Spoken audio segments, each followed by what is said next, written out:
Working harder and making more money will generally cure 95% of your stress.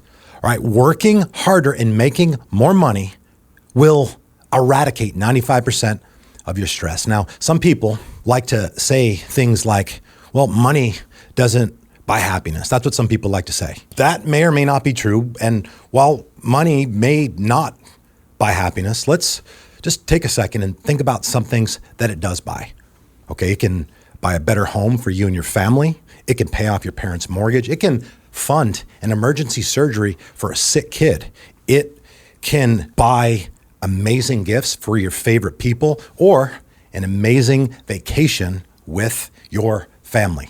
Now, there's that, and there's also the really important thing that is not discussed enough that it does, that in my opinion, okay, is the most valuable thing that comes with having money. All right, when you have financial security, you absolve yourself of the stress and near paralyzing anxiety that financial stress causes. And listen, I don't know, call me crazy, but those things that I just listed, that deceptively sounds a lot like happiness to me.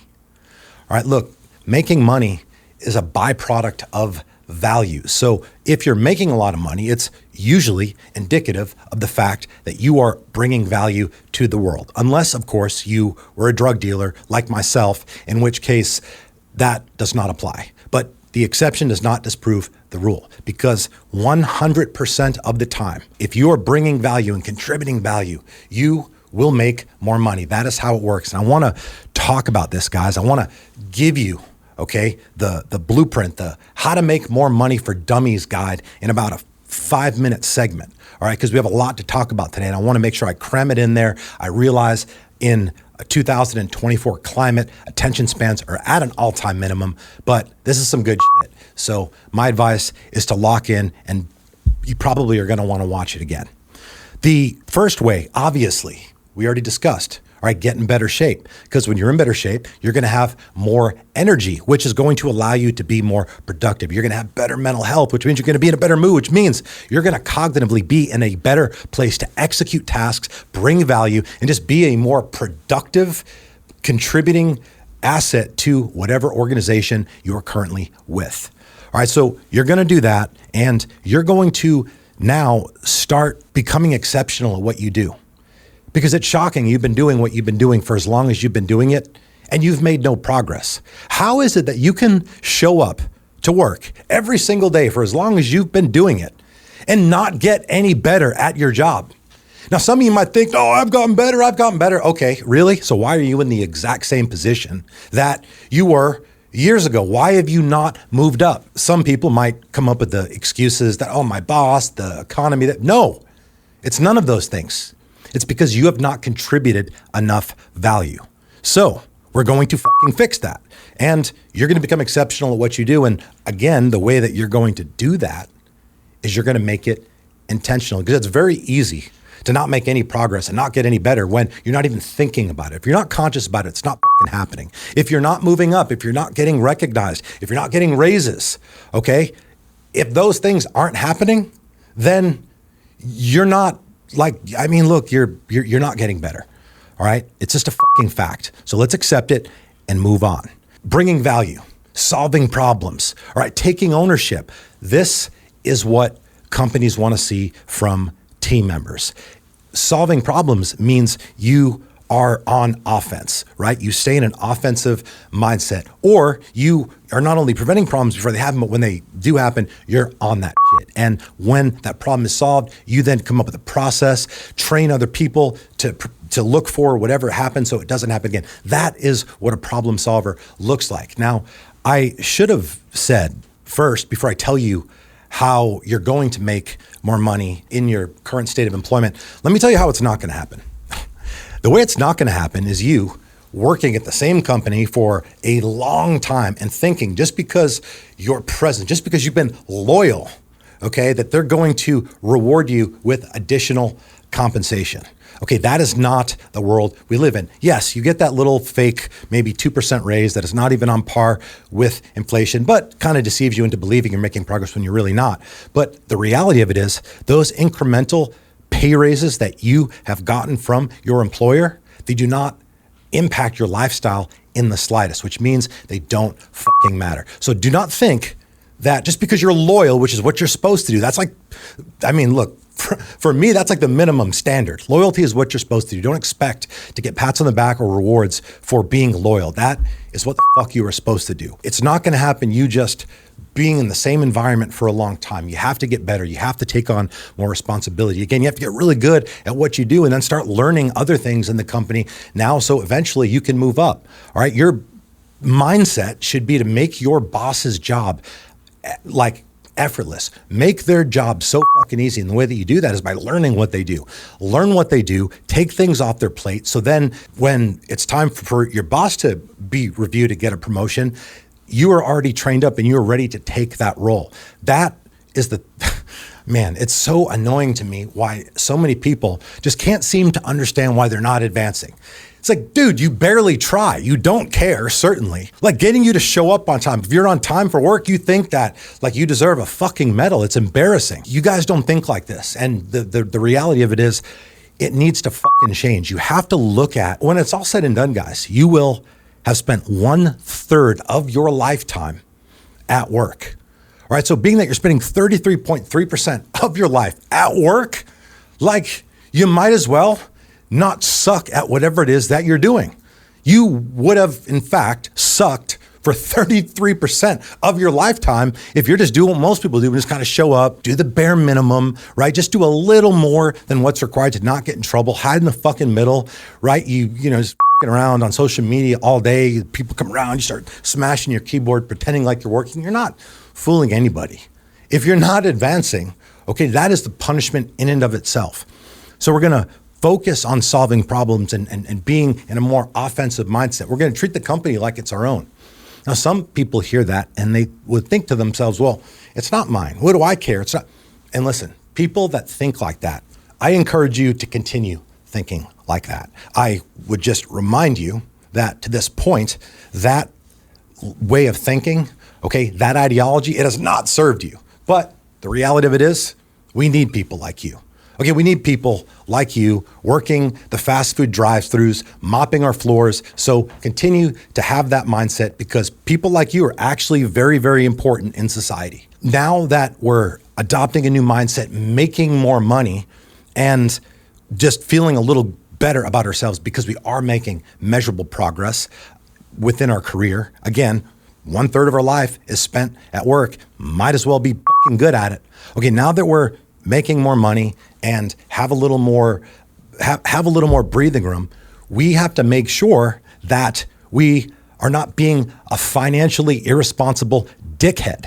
Because shockingly, almost 50% of people who are making 6 figures or more are living paycheck to paycheck, which means they're broke. Understand that it doesn't matter how much money you make. It's about changing your financial mindset, adopting financial discipline, and working on understanding and becoming more financially literate.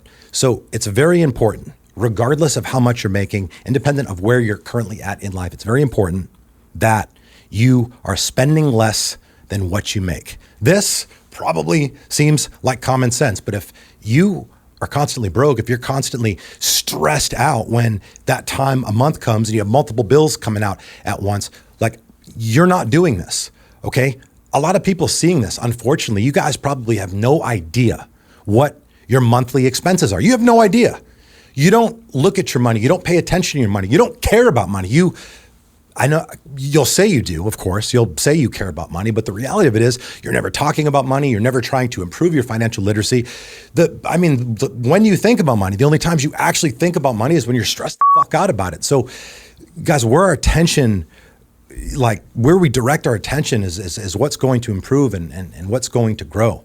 So we have to be just more disciplined. We got to understand, okay, what are our expenses? That means you don't spend all the money you make, okay? Your expenses, your income minus your expenses, whatever's left over, that's not how much you have to blow that month. And a lot of people, okay, admittedly, I did this for a long time, guys.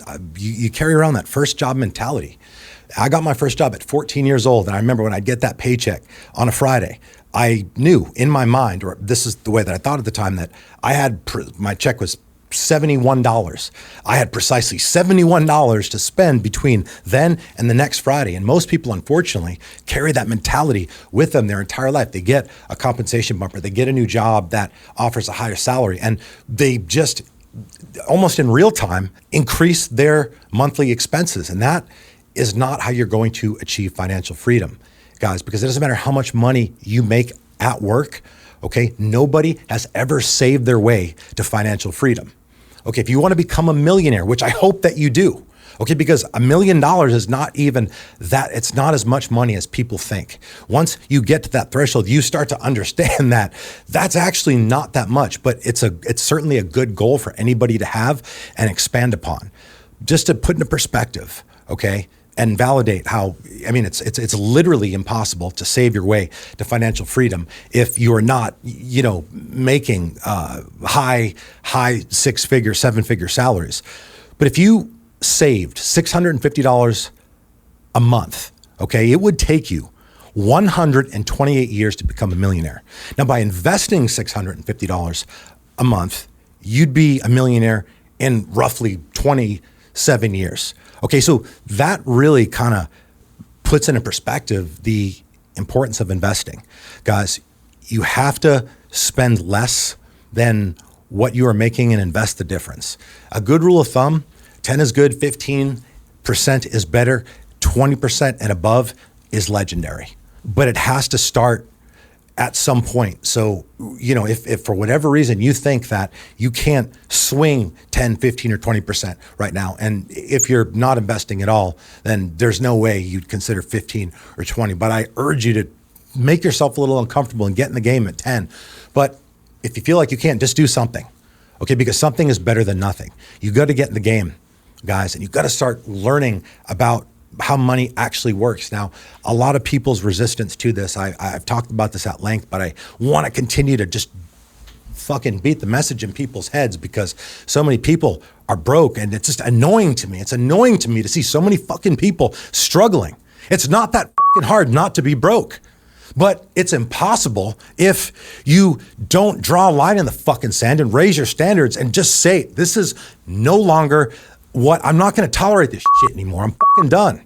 It's hard. It's stressful. Like, why would anybody want to be broke? You don't want to be fucking broke. So please do the things that I'm saying. Start investing. You don't need to be a stock analyst or Wall Street broker to start investing and start making money investing.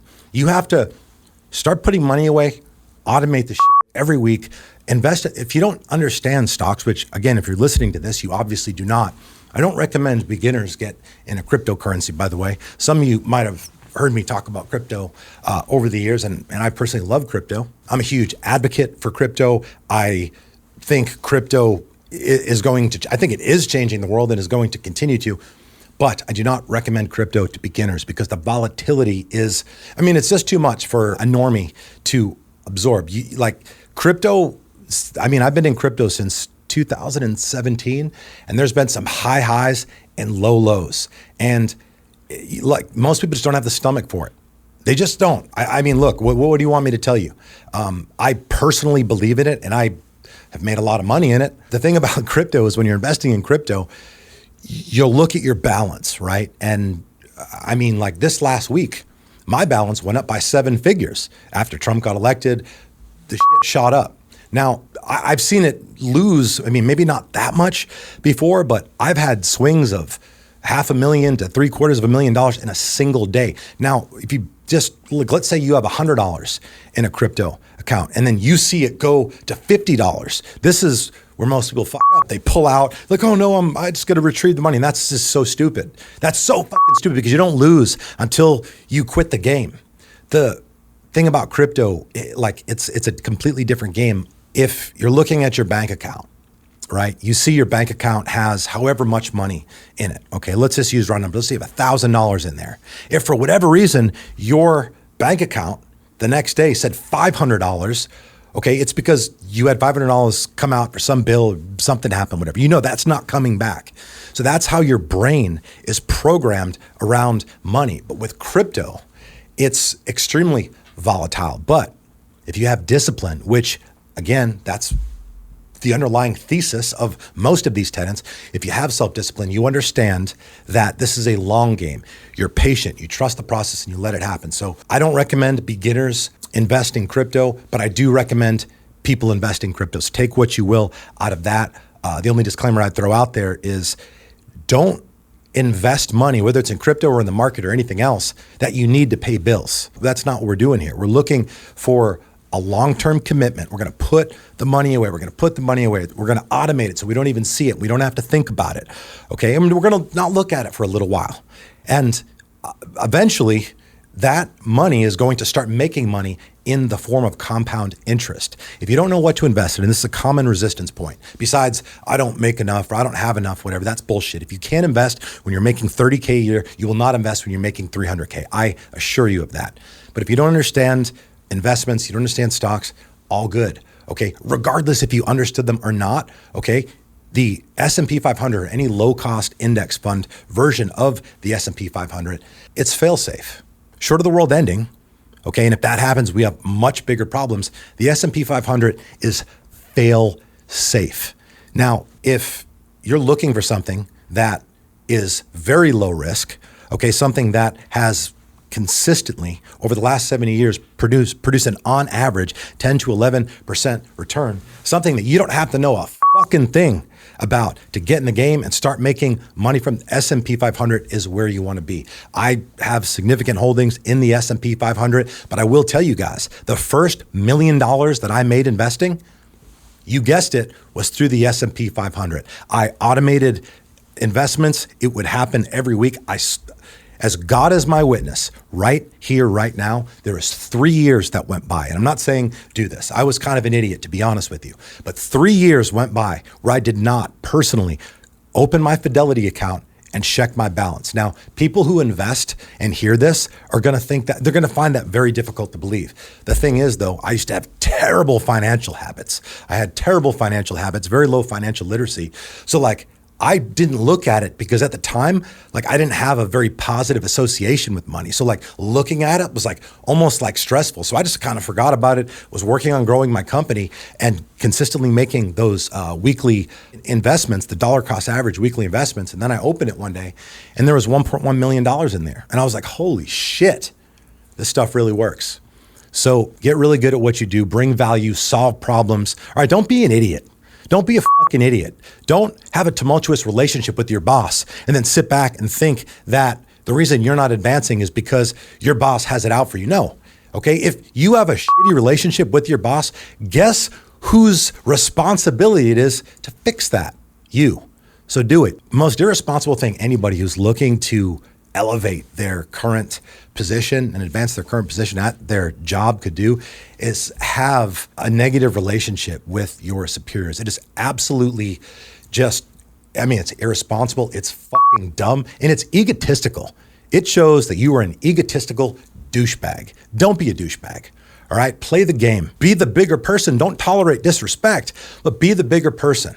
Okay, whatever the issue is, I can almost guarantee if you don't have a good relationship with your boss, it's probably because you're not very good at what you do. So do what we're talking about here. Get really good at what you do. Become brutally competent at whatever your job is. And I would probably guess with a high degree of certainty that your relationship with your boss and superiors in general will immediately improve.